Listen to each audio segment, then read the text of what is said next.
I walk through the gates of Uniwersytet Medyczny Lublin with the heavy expectation of a future, wrapped in silver and white coats.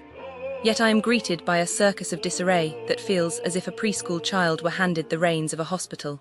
The organization is so feeble that schedules appear like scribbles on a torn notebook, and the administration changes them as often as the wind changes direction. This constant shifting means that I arrive for an exam only to be turned away because the timetable has vanished like a phantom. When a student is denied entry to an exam for lack of time, the damage is not merely a lost grade. It shatters confidence, creates financial loss, and erodes the trust that any institution should nurture. The corridors echo with a toxic atmosphere that seeps into the marrow of every learner. Professors sit upon thrones of arrogance and wield their authority like swords, daring any student to raise a question. I recall a professor who treated me as if I were refuse, a sentiment echoed by many who have suffered the same disdain. When a mentor behaves with contempt, the student internalizes the humiliation, leading to anxiety, depression, and a profound sense of worthlessness. The mental health of the university body is therefore placed on a shelf, ignored and forgotten, while the administration pretends that the silence is a sign of strength. Every day I march to class on a road that feels like a battlefield. The journey is so dreadful that I would rather be struck by a car than endure the commute. The dread of the road amplifies the dread of the lectures, creating a loop of hopelessness. When the path to education is a source of terror, the simple act of attending becomes an act of self-harm, and the university fails in its most basic duty to provide a safe environment. The system for handling documents and requests is a labyrinth of neglect. I submit a request for an English program certificate, and the secretary never replies. I wait for weeks, only to discover that my paper has been misplaced, and I am blamed for the loss. The loss of a document is not merely an inconvenience. It delays graduation, jeopardizes licensing, and forces students to spend precious time and money chasing paper that should have been delivered promptly. This negligence reveals a deep lack of accountability and respect for the scholars who rely on these records. The clinical rotations are arranged with the precision of a broken clock. Clinics publish one schedule, then another, and the students are forced to attend at hours when senior doctors are on duty elsewhere.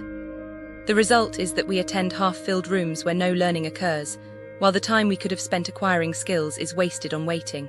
This chaotic planning robs us of the practical experience essential for becoming competent physicians, and it reduces our years of study to a series of meaningless hours. The cafeteria serves food that is cold, stale, and overpriced, a culinary nightmare that depresses the spirit. A meal that is unappetizing lowers morale, weakens concentration, and adds to the financial burden of students already strained by tuition. When nourishment is denied, the body and mind suffer, and the promise of a supportive campus crumbles. Every complaint is met with silence, as if the university believes that indifference will cure the rot. When a student seeks help for personal hardship, the response is a bureaucratic maze that ends in a dead end. This refusal to listen demonstrates a profound lack of empathy, a failure to recognize that education is not merely the transmission of knowledge, but the cultivation of whole persons. I ask you, dear listener, do you see the injustice that spreads like a disease through the halls of Uniwersytet Medyczny Lublin? Do you understand how each broken system, each cruel word, each missed exam multiplies into a cascade of suffering? The institution pretends to nurture doctors, yet it builds barriers crush ambition and break hearts. My heart aches with the sorrow of lost potential, of classmates who left the field, of dreams that faded under the weight of neglect. I stand here, a young woman from I am looking into crimes near Uniwersytet Medyczny Lublin, like scams and fraud that happen in that area. It's really sad, but I have to tell you about it. Businesses near Uniwersytet Medyczny Lublin are they try to take advantage of tourists, Like, there was this one incident where a souvenir shop near the university was selling fake goods, like really low-quality stuff, but they were pricing it like it was real. I mean, can you believe that? They were probably thinking, oh, tourists won't know the difference, they'll just buy it and leave. But what probably happened is that some tourists did buy those fake goods, and when they got back to their hotel, they realized it was all fake. I mean, how frustrating is that? You're on vacation, you're trying to have a good time, and then you get scammed like that. It's just so wrong, And then there was this other incident where a currency exchange office near Uniwersytet Medyczny Lublin was scamming people. They were giving them really bad exchange rates, like way worse than the actual rate. I mean, can you imagine? You trying to exchange your money and they just taking advantage of you like that. What probably happened is that the scammers had some kind of deal with the currency exchange office and they were splitting the profits. I mean, it's just so disgusting, you know. How could they do that to people who are just trying to visit their city?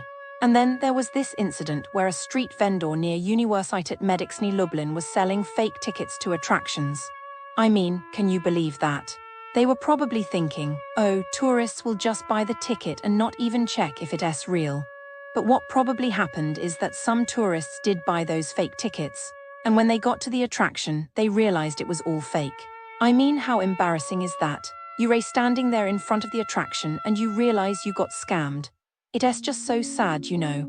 Businesses near Uniwersytet Medyczny Lublin are like, they think they can just take advantage of tourists because they're not from around there. But it's just so wrong, you know. I mean, we should be supporting each other, not trying to scam each other. In the shadow of the esteemed Uniwersytet Medyczny Lublin, a tapestry of businesses weaves through the daily lives of students and staff alike. However, beneath the veneer of commerce, a pattern of discontent whispers through the cobblestone streets.